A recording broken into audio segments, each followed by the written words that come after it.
Respected teachers and my dear friend, first of all I say great morning to all of you. My name is Tanvi, I study in 10th B standard and today I am here for speech. And today my topic for speech is resources and development.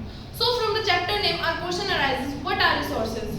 The basic definition of resources is anything that satisfies our needs are known as resources.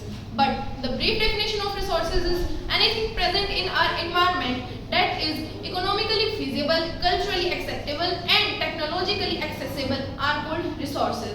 Everything around us are resources. Example, bench, lecture stand, fan, etc. are all resources. Now I am going to tell you about types of resources. So there are two types of resources. First one is natural resource and second one is artificial resource. So from the name natural resource, you can understand means the resources which are derived from nature. The gift given by nature are known as natural resources. And the example of natural resources are like lake, ponds, sunlight, etc. Now artificial resource, which are also known as man-made resources. The resource which are made by human beings are known as artificial resource. And example of artificial resources are fan, bench and etc. Now I am going to tell you about types of resources on the basis of origin, accessibility, on the basis of development and on the basis of ownership. Now types of resources on the basis of origin, there are two. First one is biotic and second one is abiotic. Biotic resources are the living resource, for example plants, animals, etc. And abiotic resources are the non-living resources, for example rocks, metals, etc. Now types of resources on the basis of accessibility, there are two. First one is renewable and second one is non-renewable. Renewable resource from the name means the resources which can be reused.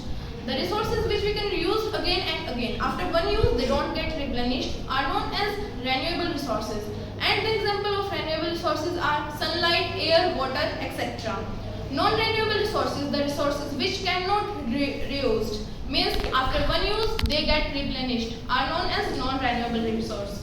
Example of resources, this resource is rocks, metals, fuel, coal, etc.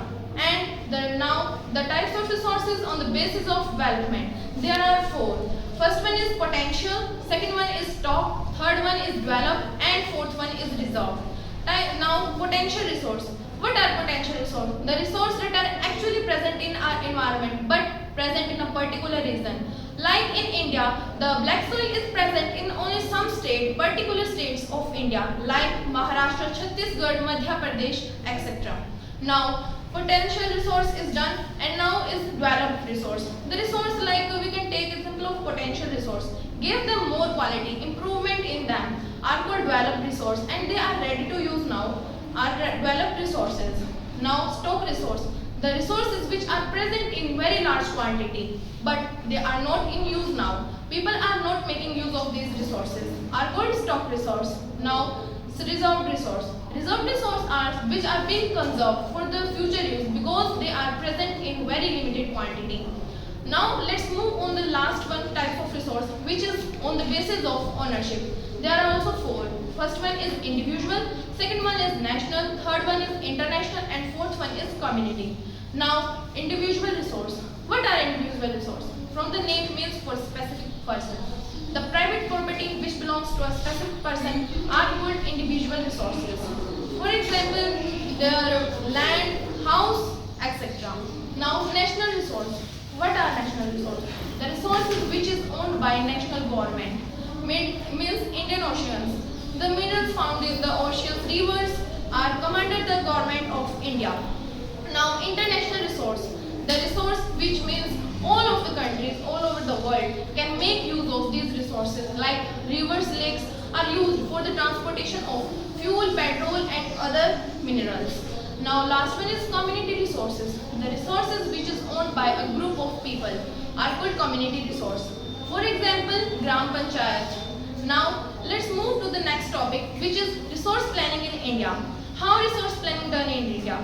There are three stages for resource planning. First one is identification of resources done through surveys, mapping are done. Now second stage is evolving structure and match them with the other development also. And third stage is match them with the national and international development. So this is all from my side. Thank you. Have a nice day.